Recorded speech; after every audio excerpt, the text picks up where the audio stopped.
ಮಾನ್ಯ ಮುಖ್ಯಮಂತ್ರಿಗಳು ಮೈಸೂರಿಗೆ ಸೀಮಿತ ಆಗಿದ್ದಾರೆ. ಮಾನ್ಯ ಉಪಮುಖ್ಯಮಂತ್ರಿಗಳು ಡೆಲ್ಲಿಗೆ ಸೀಮಿತ ಆಗಿದ್ದಾರೆ.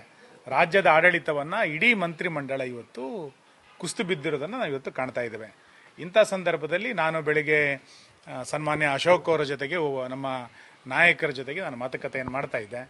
ಬೆಳಗಾವಿ ಅಧಿವೇಶನದಲ್ಲಿ ಅವಿಶ್ವಾಸ ಗೊತ್ತುವಳಿಯನ್ನು ಮಂಡನೆ ಮಾಡಬೇಕು. ನಾವು ಈ ಸರ್ಕಾರ ಸಂಪೂರ್ಣವಾಗಿ ವಿಶ್ವಾಸವನ್ನು ಕಳ್ಕೊಂಡಿದೆ.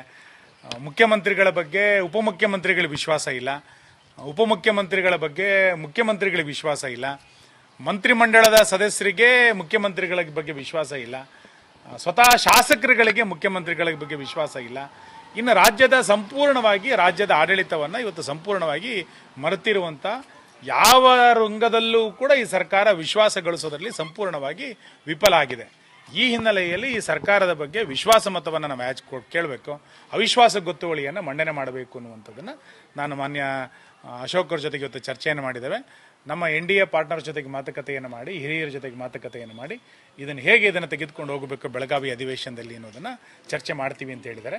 ಒಟ್ಟಾರೆ ಬೆಳಗಾವಿ ಅಧಿವೇಶನದಲ್ಲಿ ಈ ಸರ್ಕಾರವನ್ನು ಸಂಪೂರ್ಣವಾಗಿ ರಾಜ್ಯದ ಹಿತವನ್ನು ಮರೆತಿರುವಂಥ ಈ ಸರ್ಕಾರವನ್ನು ನಾವು ಬಯಲಿಗೆಳಿಬೇಕು ಅನ್ನುವಂಥ ತೀರ್ಮಾನವನ್ನು ನಾವು ಮಾಡ್ತಾ ಇದ್ದೀವಿ. ಮಾನ್ಯ ಮುಖ್ಯಮಂತ್ರಿಗಳು ಮೈಸೂರಿಗೆ ಸೀಮಿತ ಆಗಿದ್ದಾರೆ.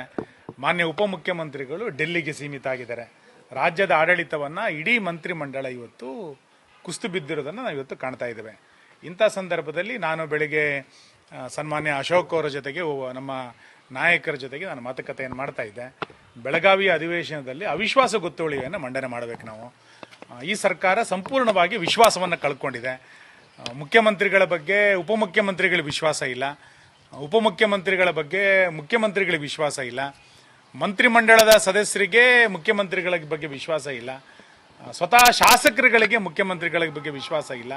ಇನ್ನು ರಾಜ್ಯದ ಆಡಳಿತವನ್ನು ಇವತ್ತು ಸಂಪೂರ್ಣವಾಗಿ ಮರೆತಿರುವಂಥ ಯಾವ ರಂಗದಲ್ಲೂ ಕೂಡ ಈ ಸರ್ಕಾರ ವಿಶ್ವಾಸ ಗಳಿಸೋದ್ರಲ್ಲಿ ಸಂಪೂರ್ಣವಾಗಿ ವಿಫಲ ಆಗಿದೆ. ಈ ಹಿನ್ನೆಲೆಯಲ್ಲಿ ಈ ಸರ್ಕಾರದ ಬಗ್ಗೆ ವಿಶ್ವಾಸ ಮತವನ್ನು ನಾವು ಕೇಳಬೇಕು, ಅವಿಶ್ವಾಸ ಗೊತ್ತುವಳಿಯನ್ನು ಮಂಡನೆ ಮಾಡಬೇಕು ಅನ್ನುವಂಥದ್ದನ್ನು ನಾನು ಮಾನ್ಯ ಅಶೋಕ್ ಅವ್ರ ಜೊತೆಗೆ ಇವತ್ತು ಚರ್ಚೆಯನ್ನು ಮಾಡಿದ್ದೇವೆ. ನಮ್ಮ NDA ಪಾರ್ಟ್ನರ್ ಜೊತೆಗೆ ಮಾತುಕತೆಯನ್ನು ಮಾಡಿ, ಹಿರಿಯರ ಜೊತೆಗೆ ಮಾತುಕತೆಯನ್ನು ಮಾಡಿ ಇದನ್ನು ತೆಗೆದುಕೊಂಡು ಹೋಗಬೇಕು ಬೆಳಗಾವಿ ಅಧಿವೇಶನದಲ್ಲಿ ಅನ್ನೋದನ್ನು ಚರ್ಚೆ ಮಾಡ್ತೀವಿ ಅಂತ ಹೇಳಿದ್ದಾರೆ. ಒಟ್ಟಾರೆ ಬೆಳಗಾವಿ ಅಧಿವೇಶನದಲ್ಲಿ ಈ ಸರ್ಕಾರವನ್ನು ಸಂಪೂರ್ಣವಾಗಿ ರಾಜ್ಯದ ಹಿತವನ್ನು ಮರೆತಿರುವಂಥ ಈ ಸರ್ಕಾರವನ್ನು ನಾವು ಬಯಲಿಗೆಳಿಬೇಕು ಅನ್ನುವಂಥ ತೀರ್ಮಾನವನ್ನು ನಾವು ಮಾಡ್ತಾ ಇದ್ದೀವಿ.